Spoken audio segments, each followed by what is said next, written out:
η Ελλάδα μπορεί να πετύχει, θα σας φανεί ίσως περίεργο που θα το πω, οικονομικό θαύμα.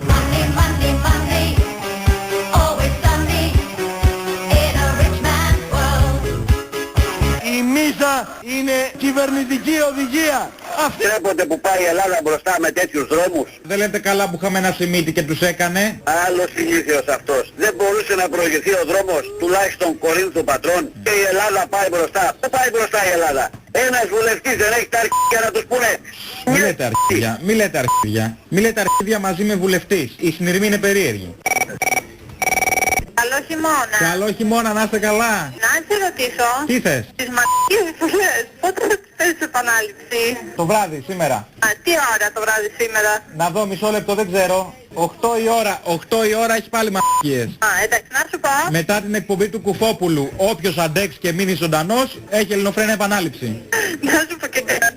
Μήπως χρειάζεσαι μασκότ? Ναι, θα ντυθείς κάτι? Όχι ρε, έχω σκύλο και μάλιστα είναι πανέμορφο σου. Έχω, δεν χρειάζομαι, έχω τον Κουφόπουλο. Άντε χέσου. Γι' αυτό και μπαίνουμε μετά. Αλλά Είναι η συνεργασία. τι λέγεται και Ρωμαίος και είναι και πολύ ρομαντικός. Ο Κουφόπουλος είναι ρομαντικός. Όχι, ο Ρωμαίος είναι ρομαντικός, όχι ο Ο Κουφόπουλος. σκύλος. Και ο Κουφόπουλος ρομαντικός είναι. Άντε ρε. Εκεί που λες, ας πούμε, με την κοπέλα στο ανέβουμε σε ένα βουνό να σου δείξω τα αστέρια. Ο Κουφόπουλος είναι το βουνό. Δεν έχει ξαναγίνει. Πάντως αυτό για τον Αλαβάνο ξαναπείτε το. Ποιο? Ότι τον στηρίζουμε. Τον στηρίζετε, ναι, με όλες τις δυνάμεις. Εγώ τον έχω και εικονίτσα κάτω το μαξιλάρι. Αυτόν και τον Άγιο Παντελεήμονα.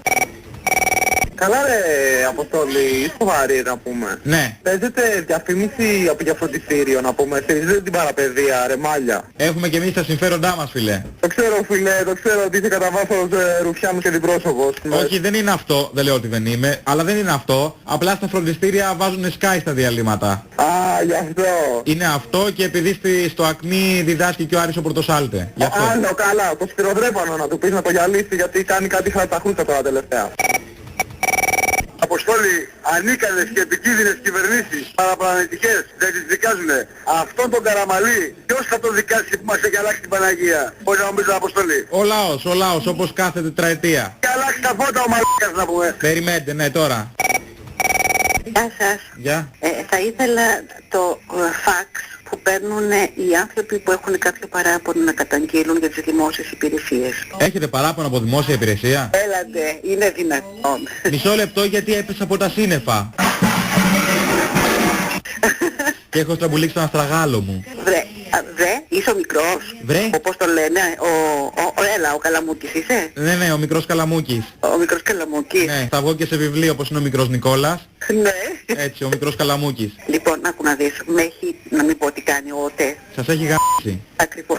Ναι. Καλά το κατάλαβα. Έλατε, φαίνεται. Είδες ΟΤΕ, είδες οι Γερμανοί έχουν τον τρόπο τους. Γαμώτο. Ασυστή. Από τη Δευτέρα. Ήρθαν οι Γερμανοί και είδαμε χαρά στα σκέλια. Δεν πιστεύω να βγαίνω στον αέρα. Όχι καλέ. Γιατί μόλις γύρισα από τον μπάνιο και δεν άνοιξα ραδιόφωνο. Πού πήγατε για μπάνιο? Στο αυλάκι. Να κάνω μια ερώτηση. Ναι. Πήγατε στο αυλάκι ή κάτω από το αυλάκι? Έλα Απόστολε. Έλα καλέ. Έχεις δει στο Γιακόπουλο του μικρού Γιωργάκη που λες? Δεν άκουσα, πες το πάλι. Η ιστορία του μικρού Γιωργάκη. Πούντι? Το έχει ο Γιακόπουλος, ένα νέο βιβλίο. Α, δεν το έχω δει. Μετά το Ξανθόγενος υπάρχει και το Χαζόγενος. Αποστολή. Έλα. Ο Sky το πρωί βγάζει τους μεγάλους Έλληνες. Ναι. Η ελληνοφρένεια πρέπει να αναδείξει το μεγαλύτερο μαλάκα.